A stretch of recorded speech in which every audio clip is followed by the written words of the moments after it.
Okay, good evening. Hope you're all doing well. Today we are learning Maseches Chullin Daf Zayin and as well Daf Ches Amud Aleph. In Mirza Hashem, we'll get to the two dots right at the bottom of Ches Amud Aleph, and Rabbi Handler will teach on Shabbos, and then I'll be back in Mirza Hashem on Sunday. Today we get to learn the famous story of Pinchas ben Yair, a very well-known story, all because of what we had begun learning yesterday, which was this principle, actually 2 days ago, of Hashta behemtan shel tzadikim, Eina kodesh baruch hu mevi takala yadein, tzadikim atzman lo kol sheken. So we're going to jump into that sugya. But first, we have a couple of things to wrap up from yesterday's conversation. As you may recall, there was a discussion about the city of Beis Shan as to whether or not it was part of Eretz Yisrael. The Bzeira had seen that that Rebbe had eaten a leaf from, that was what the Gemara said, that he ate an ullah. He ate a leaf, and there was a bit of a tumult. Do we say that he's allowed to say that Beis Shan is not part of Eretz Yisrael, yes or no?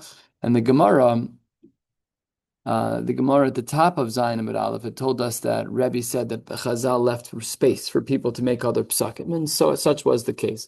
We're just about halfway down on Zayin Amud Aleph, and the Gemara is bothered. Amar le Rav Yirmiyah Reb Zera, Reb Meir Allah be'almahu da'achil. Reb Meir only ate an Allah; he only ate a leaf, and a leaf is an achilas harai. Achilas harai is not problematic. How can you be medayik from achilas harai whether or not Beis Shan is part of Eretz Yisrael? It's too small of an achila. It's not less be'mamashos. So the Gemara says, "Amarle me'aguda achle." He ate it once it was already bundled up. Utnan. We have a Mishnah from the Mishnayos and Maasros that yerek hanegad misha yegad. That if you have vegetation that's already tied up into a bundle, then even if it's achilas harai, we don't allow it. Once it's bundled up, you're done. I guess the equivalent would be miruach hakri, something along those lines. Maybe he just wasn't paying attention. Says the Gemara, Hashta behemtan shel tzadikim and Kodesh Baruch Hu maybe takala al yod on tzadikim atzman lo kol shekain.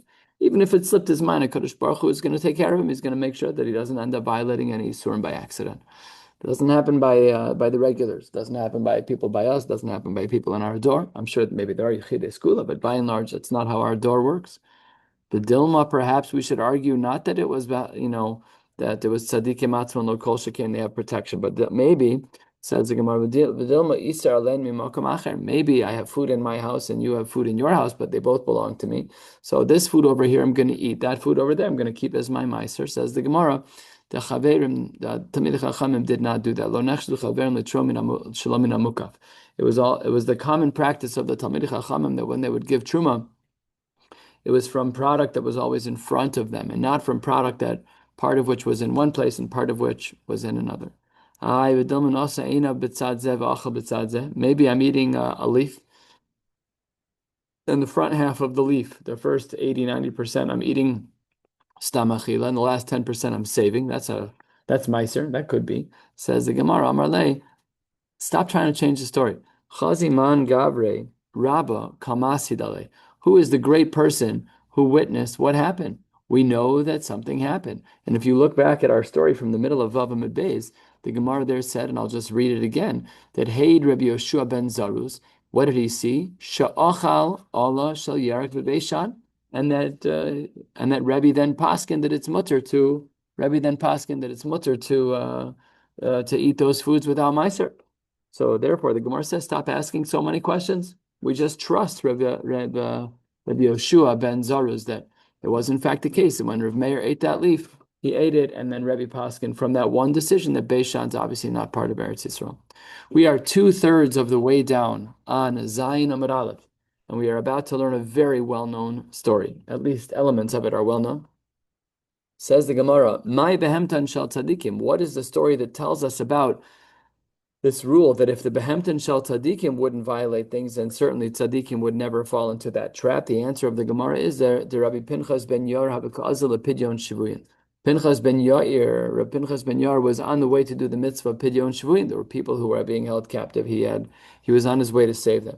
Paga be ginoe nara. He came across a river called Ginoe. Omar lei. These are conversations that we don't often have, and if we did, people would think we were crazy. But Rabbi Pinchas ben Yair was on, and in the end they'd be right. But Rabbi Pinchas ben Yair was not one of us. So he said, Amar le Ginoi, Chalokli meimech ve'evor bach. Please split your waters. I would like to cross the river. Amar le, the river spoke back. He says to Rab Pinchas ben Yair, Ata holech lasos ritzon konecha, va'ani holech lasos ritzon koni. You want to go do Ratzon Hashem Pidyon Shvuim, and guess what? I'm doing what HaKadosh Baruch Hu created me to do, except that there's a difference between me and you. Ata safek ose, safek iyata ose. By you have no idea if you're going to be successful in regards to the Pidyon Shvuim that you're off to do. But ani, all I have to do is let the water flow. Vaday ose. I'm doing good. You're a safek. As in Safek Motzi Midei Vadai. I'm using halachic terminology that does not belong here, but you get the point. The river was saying, stop. I don't have any reason to listen to you. Amar Le, so Reb Pinchas ben Yair pulls the ace out of his sleeve. Imi atacholek gozrani alecha shelo yavru b'cha mayim leolam. He says, you don't split, that's going to be the last water you see forever. And the river is smart.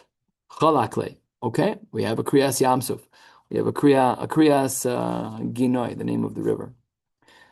Also, he wasn't traveling alone. There were a couple of other people with him. There was Havahahu Gavra. There was another man traveling with Reb Pinchas ben Yair. Dahava Dari Chite Lepischa. He was carrying wheat for Pesach. So Amar Le, Reb Pinchas ben Yair says to the river, he says, Chalok le nami lahai dibe mitzvah asik. This guy's also doing a mitzvah. It's not just me. I'm doing pidyon shvuim. This guy's doing a mitzvah for making matzah. No messing around. So let this person through. The river knew who he was dealing with. Chalakle. And there was a third person, Havahu Taya, the Lava Behadayu. There was an Arab merchant who was traveling along with the two Yidden. Amarle, Chalokle, Nami Lahai, the Lo Lema, Kach Osim Luvnei Leviyah. I don't want to create a Chilal Hashem. I don't want the guy to say, oh, he only takes care of his own. I don't want that to happen. So therefore, please split the river. Chalakle. Amar Rav Yosef. These are words that could never leave our mouths. Kama nafish gavra mi Moshe v'shisen ribavan. How much greater is Reb Pinchas ben Yair than Moshe and the 600,000 men who crossed? Because after all, Moshe split the sea once, and Reb Pinchas ben Yair split the sea 3 times. Says the Gemara, well, I'm not 100% sure that's true. Maybe it's just one chalakle, and they all walk together at the same time, just like the Jews did by Yitzias Mitzrayim, by Kriyas Yamsuf. So therefore, the Gemara changes Rav Yosef's phrase and says, you're right. It must not be that Reb Pinchas ben Yair is greater than Moshe, but Ella, Kim Moshe v'shisin ribavan. I don't know what to make of these Gemaras. I don't know. I'm not sure. I don't know. These require some level of research. But they really split 12. The Unmel split 12 times. The Medrash says that. Our Midrashim like that. There were channels for each Shevet. Very good. I thought about that while I was preparing, but it's not the pashtus of the Chumash. And clearly in the Gemara, one split. What is it? Maybe it was one split that created 12 paths. One episode. Yeah, could be also, even if you want to say. Yeah, for sure. So that's what the Gemara says. Okay. Ikla lehahu ushpiza. So Reb Pinchas ben Yair, when he was traveling, he stopped at an inn. And Ramu le sare lechamre, and they brought out barley for his donkey. But the donkey was lo achal, was on a starvation diet. So chavtinu, they filtered out the flour. That's what Rashi says, bin napa. Chavtinu lenakosam. They tried to clean out the barley flour or the barley that they were feeding him. Lo achal. Then nakrinhu, Rashi 6 lines down says biadayim minha avanim v'hapsolas. Sounds like this would have been taken care of by the first round, but okay, maybe not. Maybe they had to do a better job filtering, and still lo achal. Finally, Amar lahu dilma lo ma'asran. Reb Pinchas ben Yair says that perhaps the food that you're eating, that you fed my chamor, wasn't me'usar. So asrinhu v'achal. Unbelievable. We can't tell the difference from up and down. This donkey could tell the difference between barley that was tithed and barley that wasn't tithed. Amar, Aniyazu holeches lasos ritzon kono v'atem achilin osat v'adim. You got a chamor over here that's trying to do Ratzon Hashem. It's doing exactly what it was created to do. It's carrying a Talmud Chacham to do a mitzvah pidyon shvuyim. It's exactly what it's supposed to be doing. And you're feeding it tevel. So therefore, the Gemara says, we see from here that even behemta and shal tzadikim are not going to have a takala al yoda. Says the Gemara, I don't understand what you're talking about. Where is there a chiyuv for an animal to only eat food that's me'usar? Umi mechayva, After all, v'hatnan, we have a Mishnah. This is a Mishnah in Dmai. Halokeach lezera ulebehema. If someone takes food and it's for planting or it's for an animal, the kemach leoros, or if you take something that's only for hides, the shemen lener, you take oil that's only for candles, the shemen lasuch boas hakelim, you take oils only to put on your utensils. Potter me'admai. You should be potter. It's like taxes. There are certain things that you don't have to pay taxes on. Yeah, there's certain things you don't have to pay meiser on. You don't have to pay meiser on meichel behema. Last I checked, the chamor is an animal. So why wouldn't even the animal, even if you want to say that the animal, okay, we don't understand that part either. Even if you want to say the animal understands what's going on, that's fine. But there's no chiyuv for the animal to only eat that which is me'usar. The Gemara says that's often true, but it's not always true. Hasam, itmar Allah, Amar Rabbi Yochanan lo shanu el shalakhan mitchila lebehema. I agree that if the chamor of Rav Pinchas ben Yair, if the food that was selected for him was selected as animal food, you're 100% correct.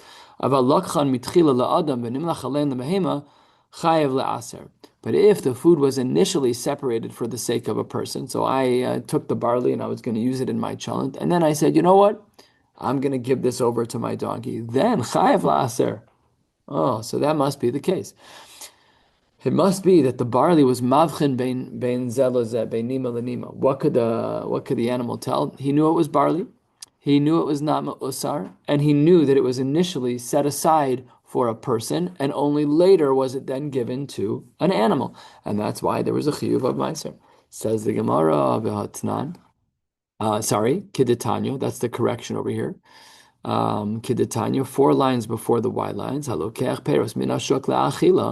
If a person takes fruits from the marketplace to eat for themselves, and then he changes his mind and says, you know what, I know horses like apples, I'm going to give the horse an apple. Exactly right. Good. So that's the story of Behemta and Shel Tzadikim, that we see that the chamor of Reb Pinchas ben Yair was makpid gomer not to eat foods that weren't tied. On the last of the short lines is a corollary to the story of Reb Pinchas ben Yair. Shama Rebbe heard that Reb Pinchas ben Yair was in the neighborhood, so he did what we all would have done and invited him to come over for a meal. Nafak le'apeh, he greeted him. Amar le ritzoncha se'od etzli. Can I bring you into my home? I would love to take care of you, Rebbe. I'd love to feed you. Amar lo hen. Why could you imagine? You ask Rav Chaim Kanievsky to eat in your house, and he says yes. You ask Rav Asher Weiss to eat in your house, he says absolutely. So Tzavu Panav Shel Rebbe. Rebbe was a kid in a candy store jumping for joy. What an incredible opportunity. Amar lo, Rav Pinchas ben Yair says, Kimadume ata, it seems that you think Shemudar Hanam Yisrael Ani, that I'm not the kind of person who benefits from other Jews. Yisrael Kadoshin, and that's not true. The Jews are very holy. I trust people's kashrus. But there's another reason why I don't really eat at people's homes that often, and why you, Rebbe, are the exception and not the rule. Says the Gemara, Yesh Rotze ve'ein lo. There are people who want to host me, but they don't have any money, and it's very hard for them. V'yesh sheyesh lo ve'ein rotze. And then there are also people who do have the funds, but they're not interested in having me. They're not machshav talmidei chachamim. Uchsiv, but the pasuk says in Mishlei, Al tilcham es halechem ra'ayin. You should not have bread with those who are ra'ayin. V'al tisav lemat amosav. And you should not desire that which is tasty from him. Ki kimo sha'ar benafsho kenhu echol u'shesei yomar lach v'libo balimach. It could be that his heart is not with him. And he read this pasuk not only as hashkafa, but he read it as quasi halacha, that if the person's heart is not there, if he doesn't really want you, you shouldn't eat there. So mimanavshach, if it's ein lo v'rotze, or yesh lo ve'ein rotze mimanavshach, he didn't want to eat there. But ve'ata, Reb Pinchas ben Yair says to Rabbi, but you, rotze ve'yesh lach, you want to have me and you're of means. So therefore I want to eat at your house. However, I have to beg off. I'll be back a little bit later, says Reb Pinchas ben Yair, 1/3 of the way down, 5 lines into the wide lines. Mia, hashta misarhivna, I need to actually turn you down for the moment, because the b'milsa de mitzvah kal terachna. As you may recall, that earlier he said that he was in regards to doing something, which was the mitzvah pidyon shvuim. Fine. So Reb Pinchas ben Yair goes off and he does the mitzvah pidyon shvuim, and then he comes back. Ki hadrana, when he gets back to the neighborhood of Rebbe Yehuda Anasi, of Rebbe, Asina, Ailan alagabach. He says, when I come back, I'm going to come to your house. Ki asa, when he gets to the city, Isrami, it happened the following, that Ol Ba'ahu Pischa Dahavu Kaimen Bay Kudnaisa Chivrasa, that there were some white mules at the doorway of the home that you lived in, that Rebbe lived in. So Amar, Reb Pinchas ben Yair said, Malach HaMavis Beveso Shalzev Ani Eso Detzlo. Rabbi Yehuda Nasi, Rabbi, seemingly the Malach HaMavis was hanging out. Why are they white? Chamor? I don't know, but that's what he saw. Shama Rebbe heard that that Reb Pinchas ben Yair was uncomfortable, and Nofak la'ape, and he went out to greet him. Amar lei, no, don't go, don't worry, mizavnina lehu, I'll sell them. I'd much rather spend time with you than hold on to these animals. No problem. The problem was that Reb Pinchas ben Yair says you're not allowed to sell them because Amar lei, b'lifnei iver lo seitein michshal. You're not allowed to sell something that is dangerous for other people. That is, again, al pi pashtus of the Gemara, that is the isser of lifnei iver lo sitein michshal. So let's say somebody just like selling drugs is like the best example. Let's say somebody wants to buy drugs. I know they're going to use it, and it's a very, very strong drug. That's lifnei iver lo sitein michshal. I didn't do anything to him, and I can't control what he does. Yeah, I know. But if you give over an animal, then that's dangerous. So then dangerous things are going to happen. Fine. Says Rebbe, I have another idea. Mifkar nalahu. I'll let them become mufkar. I'll let them go. I'll just say I don't own them anymore, and then get them out of my yard. Says the Gemara, mafshis hezeka. If you do that, you're increasing hezek. Just stop. You got these wild animals running around that are very dangerous. Says the Gemara, akar nalahu. I will be ma'aker them. Look at Rashi toward the end of the short lines. Dibur hamaschil akarna, 3 lines before the wide lines. Shelo yuchlu levayit. It's some type of procedure that it prevents them from being able to kick. Ubal tashchis leka sheyuhuru uyos ladisha. They can still walk and they can still do plowing. They just won't be able to kick anymore, and that was their method of injury. So akarna lahu, he says the Gemara, you can't do that because ikatzar ba'alei chaim. We know that we paskin that it's an isser derabanan of tsar ba'alei chaim, that one is not allowed to cause damage to animals. Says the Gemara, fine, I won't damage the animals. Till nalahu, let me kill them, but please don't leave. I want you to come for dinner. Says he's going very far. Says the Gemara, Ika bal tashchis, that's not allowed because it's bal tashchis, just stam to kill. You're killing just so that I can eat at your house. That's not a great enough purpose. There's discussions in the poskim about putting out mouse traps, rat traps, all those kinds of things. Now, when it comes to bugs, we don't typically have a guideline of tsar ba'alei chaim. If there is a spider in my house, if there's anything in my house, a bug, I'm allowed to remove them, I'm allowed to kill them.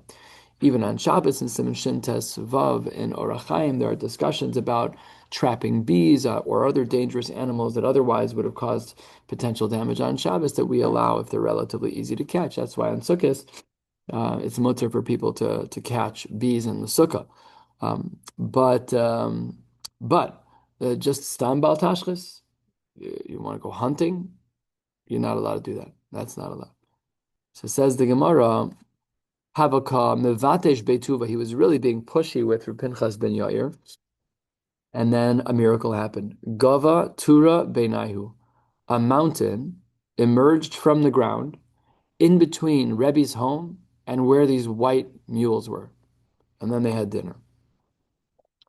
So we're talking about miracles that. No, it goes between him. What? It goes between him and Rabbi Huda. They didn't have dinner. What? Why are you saying that? That's what it says in English? Yeah. The whole point was that he didn't really want to eat with Rabbi, so Hashem made it so he couldn't eat with him.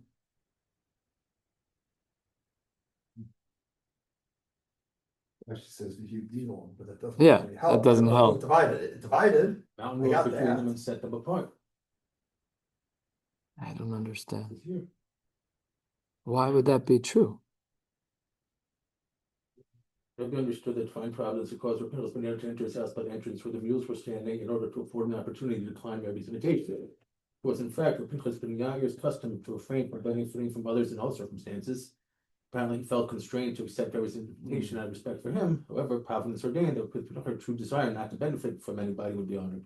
That fits really nicely with the next piece of Gemara because I just did not understand. I wonder. I have to listen back to the shiur because I don't know. Is it what's the Marmakum there? Rashi doesn't. No. see. Rashi just has I mean, the idea of wanting a pronounless v'hiv dilan. I could easily learn that in two ways.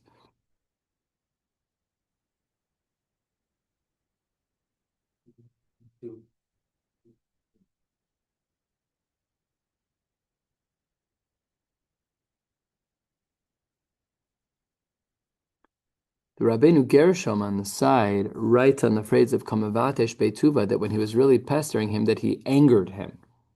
Mevatesh, that word could be the ikr here. Yeah, maftzir. Rashi at the first of the long line says Mevatesh, that maftzir, he was kind of annoying him or really pestering him. V'chaveru b'shuas. Okay. All right. Thank you for the correction. I have to now go back to the shiur and see what Rabbi Resnick said because I must have missed it. Very good. Thank you, Eric. Okay, so the Gemara then now says that they didn't have dinner together. And then Bacha Rebbe Amar, then he broke down crying. Ma b'chayehen kach, just like in their lifetime they have such high levels of siyata dishmaya. B'misasan alachas kama v'kama, all the more so. How would we know this to be true? There Amar Rabbi Chama Bar Chanina. Rabbi Chama Bar Chanina says, the Gemara in Sanhedrin we learned about a year ago, Gedolam tzadikim b'misasan yoser mi b'chayehen, that the greatness of the righteous is more manifest in their death than in their life.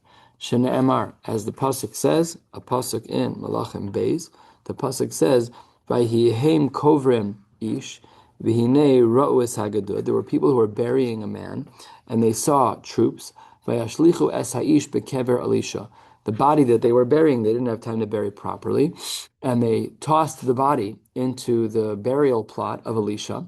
Vayelech, the body went there. Vayiga ish ba'atzamos Elisha. The bones of the dead man, as they were placed into the grave, touched Elisha's skeleton. Guys, I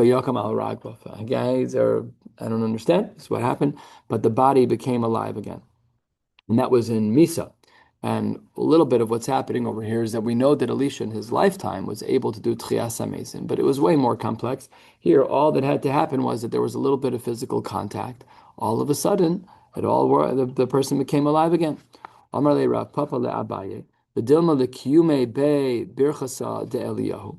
Maybe, says the Gemara, the only reason why Elisha's body was able to do this regeneration of life for this person, this resuscitation, was because of something that happened with Eliyahu, not something that happened with Elisha. What happened with Eliyahu? Dechsiv, v'hina pishnayim beruchacha elai, that he wanted it to be that Elisha would have a double the capacity to do two different resuscitations. So Amar le ihachi hainu detanya, if that's true, al raglav amad ulebesa lo halach. This person, yes, he was resuscitated for a moment, but ulebesa lo halach, he didn't exactly make it home. He died again. So if that's true, that Elisha was supposed to have a twofer on the resuscitation front, this one didn't last. So how can we fulfill the pishnayim of the bracha of Eliyahu to Elisha? So the Gemara says 3/4 of the way down. How did he fulfill the life of another person? Says the Gemara, that Elisha was involved in healing the tzaras, the leprosy of Naaman. And when one has leprosy, it's shkula kames, they are treated to be like one who is dead. Shene'emar, as the pasuk says in regards to Moshe trying to take care of his sister Miriam, al no tehi kames. So we see that there's a word association between saras and misa. So therefore, if Elisha was mirape, Naaman who had saras, so that was ki'ilu, the second kiyum. Okay, very good. So Amar Rabbi Yeshua ben Levi, Lama Nikra Shimon Yemim. Why is it that there was a name called Yemim? Says the Gemara. This is based on the pasuk in Bereshis. Ve'elu b'nei Tzivon ve'aya ve'ana. Is this one? Yeah. Asher matza es hayemim b'midbar bir osos achamim l'sivon aviv. What is the word Yemim? Sheim masan muteles ala brios. That people are very scared of these animals. The Amar Reb Chanina miyamai lo shalani adam al makas preda levana v'chaya. Pirda. I've never seen these Yemim, which is these white mules, that someone would get injured by them and they'd live. So these were very, very dangerous animals. That's what the Gemara says about these white mules. Says the Gemara, it's pasha not true. We know people do live even after they get injured. Says the Gemara, Ema, you're right. I didn't mean v'chaya and they lived, but rather v'chayas, that they were healed. You're 100% right. I v'kachazina de mitzi. Maybe you're right. It's not that they died, but I also can tell you that they also heal. So how can you say that they don't heal? Says the Gemara, when we talk about the white mules that have white-tipped feet, the bottoms of their feet are white, I guess, the hooves, I don't know which part of the anatomy we're talking about here. So then, if that's the case, then you will not heal. You'll have a permanent injury for the rest of your life. A slight shift. The Gemara says 10 lines from the bottom, Ein od milvado. We know, of course, a very, very well-known pasuk from Devarim, Ata haresa ladas, ki Hashem hu Elokim, ein od milvado. So ein od milvado, that there's no one other than Hashem. Amar Reb Chanina, ve'afilu kshafim, even if there were to be kshafim, they can only work if HaKadosh Baruch Hu wants them to work. They don't supersede the Eibishter. They are messengers of the Eibishter. Says the Gemara, wait 1 second. There was a woman. She went and tried to take dirt from under the feet of Reb Chanina, some type of kishuf that she was doing that was considered to be very, very dangerous, and she was trying to kill him. That's what Rashi says, 3 lines from the bottom of the page, Mishkal Afra, Velasos lo kshafim lehami. So she was trying to take the dirt and do some type of kishuf, some black magic, whatever the word kishuf is, and try and kill Reb Chanina. Omar La, what is the perspective that Reb Chanina had about Einod Milvado? He said, do your thing. I'm not worried one drop. Shkoli, you can take it. Lo mistayeya milsech. Nothing you're going to do is going to matter because Einod Milvado, Steve. The Eibishter is in charge. Such a beautiful way to live, halabai. It's such a nice way to live because you know who's in charge. B'amar Rabbi Yochanan, wait 1 second. How can you say that kshafim don't play a role? After all, lama nikra shman kshafim. Why is it that they are even called kshafim? Says the Gemara, shemakchishin pamalia shel mala, because they contradict the upper heavenly courts. What does that mean? So that means that Kishuv does not what HaKadosh Baruch Hu wants. You said Einod Milvado means that even Kshafim is a nothing without HaKadosh Baruch Hu. But the actual word Kishuv is a notricon, and it plays off of the letters. Shemakchishin Pamal Yishal Mala. Says the Gemara, you're 100% right. There is such an entity as Kishuv, and it doesn't always require the permission of HaKadosh Baruch Hu, but Reb Chanina dinafisha zechuse. He knew his zechuyos and he did not have to worry. I don't think we're on that level.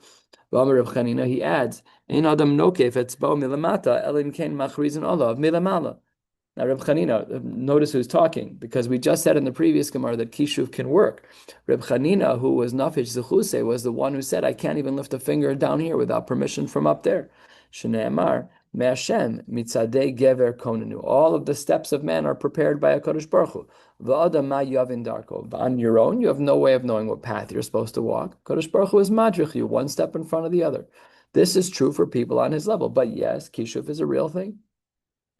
Amar Rebbe Lazar, dam nikuf miratze kedam ola. If a person were to get an injury that causes bleeding, dam nikuf, that has a ritzui like the blood of an ola. Rashi, that it's miratze. Rashi says mechaper.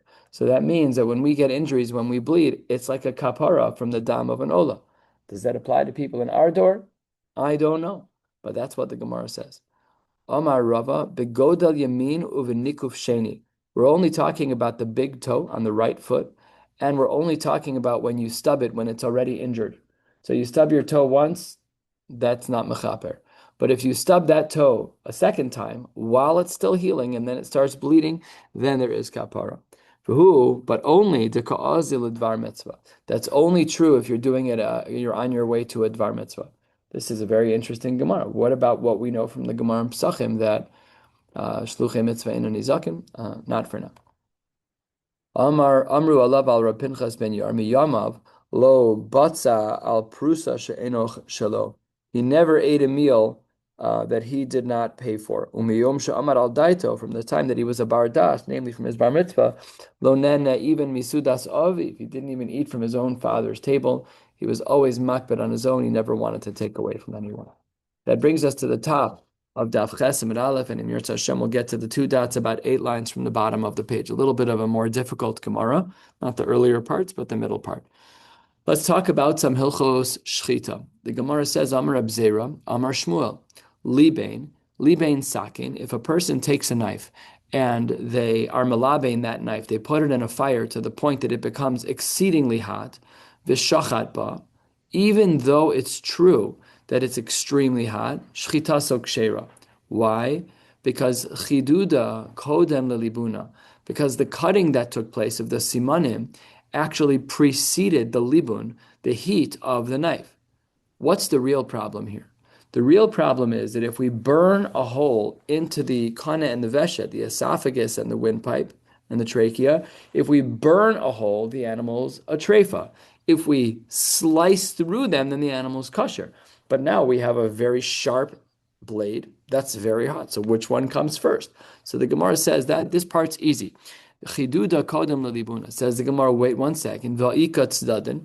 Don't forget that the sides of the knife are very, very hot. And even before you finish cutting that first cut, it's going to burn elements of the kana and the veshet. So the animal should be treif. How can you just say that chiduda is kodem lelibuna, that the sharp part is going to do all the magic and everything's fine? Says the Gemara, beis ashchita mirvach ravach. That it's ki'ilu like on the kana and the veshet that there is an element, a degree of tension on that, and when you cut it, it instantly peels apart.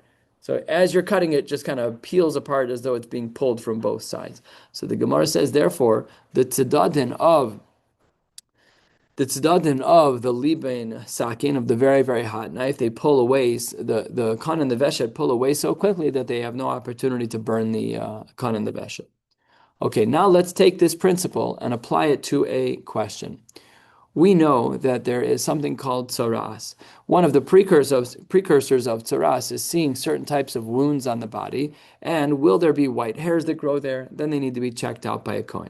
So asks the Gemara 4 lines down on Ches Amud Aleph, Iboyaluhu, libein shvod. Let's say you take a skewer or a metal pole and you're malabein it. You make it red hot with heat, and then vehikabo, and you hit someone. Well, the problem is, now we have 2 types of injuries. We have the hitting side. Let's say you take a piece of rebar and you swing it at someone and now they're hit. Well, they have a double injury. They got hit because you smacked them with a piece of metal, but it's also a boiling hot heat source. So there's 2 different types of injuries. And the Gemara wants to know, Mishum shchin nidon or mishum michva nidon.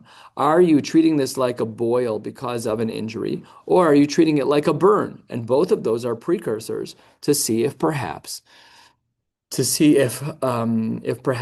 going to be some type of tsaras. Says the Gemara, Lemay nafkamina. What is the difference as to whether or not we say that the injury of you smacking me with a piece of rebar that is boiling hot, who cares which one's first, if it's the burn or if it's the impact of the metal on your body? Says the Gemara, let's talk it out. Lechidatanya. We have a brisa in Maseches Nagaim that says as follows. Pay attention, a difficult brisa. Shchin, if you have a physical wound, umichva, or you have a burn, mitamen b'shavua echad. Then, because we're not yet sure if that type of wound will generate a tsaras, will put you in quarantine for 1 week. Bishnei siman, and there are 2 different signs that would make you into a leper. B'seyar lavan uvepision. It would be that if there's white hair, or if the injury spreads wider, and then those 2 things would make you puzzle. V'lama chilkan akasu. Why is it that we have a distinction bichlal between shchin and michva, between an injury of the hit and a burn? Lomar she'ein mitzdarfim zeim zeh, because they're not mitzdarf zeim zeh. When we are looking to see if a person has a wound that is a precursor for tsaras, that wound has to be at least a gris. A gris is the size of a U.S. penny. That has to be the area of the wound. Now, if half of that is from shchin, from a physical injury of contact, and half is because of a michva, because of a burn, that's not a tsaras, because it has to be full shchin or full michvah. Vitanya, and we have a brisa. This brisa is also found in Negoim. It's actually a Mishnah. Ezu shchin ve'ezu michvah. How do we know which types of injuries are in the category of shchin and which ones are in the category of michvah? Reminding ourselves that we know that if we have a gris of an injury, but less than only part of it is shchin and part of it is michvah, then we're not in the field of tsaras. So says the Gemara, we therefore have to distinguish how injuries happen. Laka be'etz, if a person gets hit with wood, be'even, with a rock, be'gefes, with the pulp of an olive, be'chame tveria, with something that's heated naturally, not that something that's heated by fire, uv'chol davar shelo b'mach masa'or, or any injury that takes place not because of heat that was induced by something that a human could have done. La'asuye ever me'ikaro, even lead that is hot in its natural state. All of these are in the category of shchin, zehu shchin. These are physical injuries, getting hit with a baseball bat and getting hit even with heat sources, but heat sources that are natural. But ve'ezu michvah, what's considered to be a wound that's considered a burn, those are only scenarios that come from man-made heated things. Nichva begacheles, beremetz, besid rosech, begafsis rosech. If you get hit with coals or with some other very hot things, with boiling lime, with gypsum, all of these things, waters that you heated up, zohi machva. These types of injuries are called a machva. So says the Gemara, let's keep going, because this is a multi-layered approach to understand even the question bichlal. Vitanya, shchinu michva. If you have a double injury, im shchin kodem lemichva. If you have a device that causes two injuries, if the shchin, let's say you're being hit with a piece of hot rebar, so the shchin, the pain of the wound from being hit by the rebar comes first, kodem lemichva, then batel michva sashchin. Then the resulting wound is actually the second thing, which is michvah. So if you hit me with a piece of rebar that's boiling hot, yes, the first part of the wound appears to be shchin, but that will be trumped by the michvah. The michvah kodemes l'shchin. If you hold that the burn comes before the injury, then batel shchin is ha-michvah. What's our case? Our case was as follows. We're halfway down on Chesed Aleph. Kigon,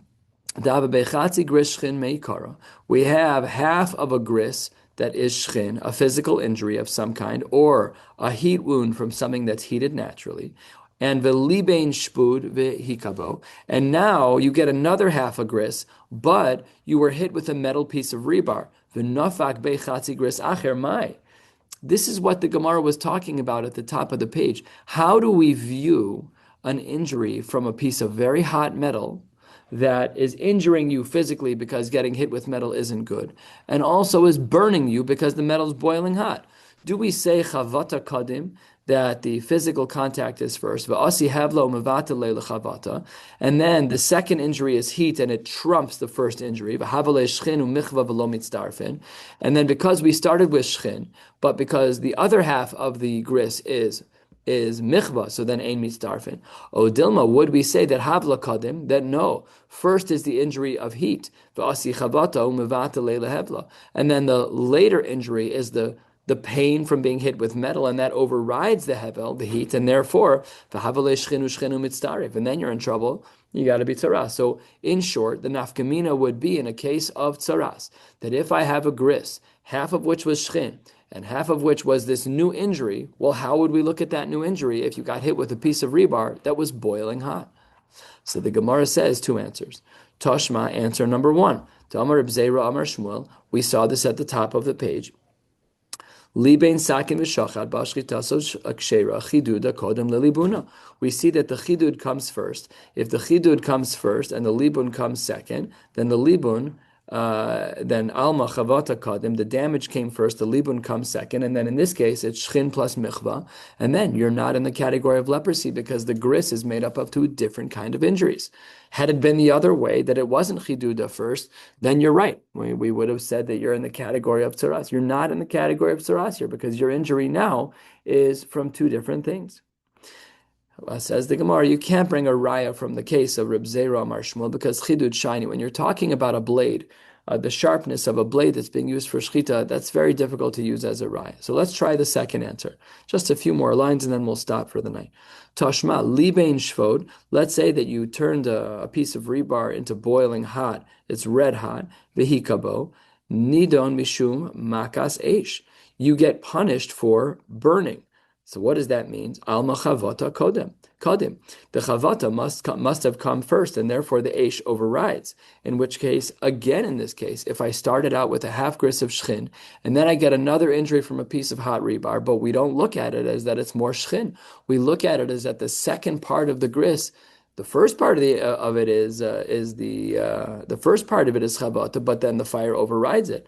But had it been the other way, you're right, it would have been problematic. So therefore, we see that in this case, you would not be a potential tzaras case, and you would not be put in muskar. You would not be put in quarantine for a week to see what develops, because the gris was made up of two things instead of the same thing. Says the Gemara, you can't bring an example from that case of the hot piece of metal either, the rebar, as I've been calling it, because hasam nami, de barze mivraz. Maybe you didn't swing it at me like a baseball bat. Maybe you stabbed me with it, in which case, the hainu chidud. Then we're back to where we were before, that if you're stabbing me with that piece of metal, that's no different than the chidud, and you said you couldn't learn from there either. So therefore, we end a little bit confused in regards to what the actual answer to our question would be. We rejected both of our answers. I just want to do a quick chazara just for 30 seconds because this is a tough piece of Gemara. What we wanted to figure out on the page was as follows. Let's say a person has, this is, let's say the size of a penny is the size of a gris, okay? And I have half of this on my arm. It's a shchin. It's a shchin. It's like a boil. I got it from some natural heat. I got it from a piece of wood, from a rock, whatever. Okay, and then I get hit with a piece of very hot rebar. So what's the second part of that? That second half of the gris. Is it shchin, in which case shchin plus shchin is one gris and now I have to be quarantined? Or no, do we say it's eish? So the conclusion of the Gemara is that we're not sure from here. We don't really know. So we went through a lot of difficult brisas, but Lamaisa, the conclusion is that we don't know. We'll stop right here, 7 lines from the bottom at Amar of Nachman. Yirtzeh Hashem, Rabbi Handler will learn with you over Shabbos, a blot and a half, maybe a little bit more, and then we'll pick up again in Yirtzeh Hashem together on Sunday. Wishing you all a beautiful night. Does it continue trying to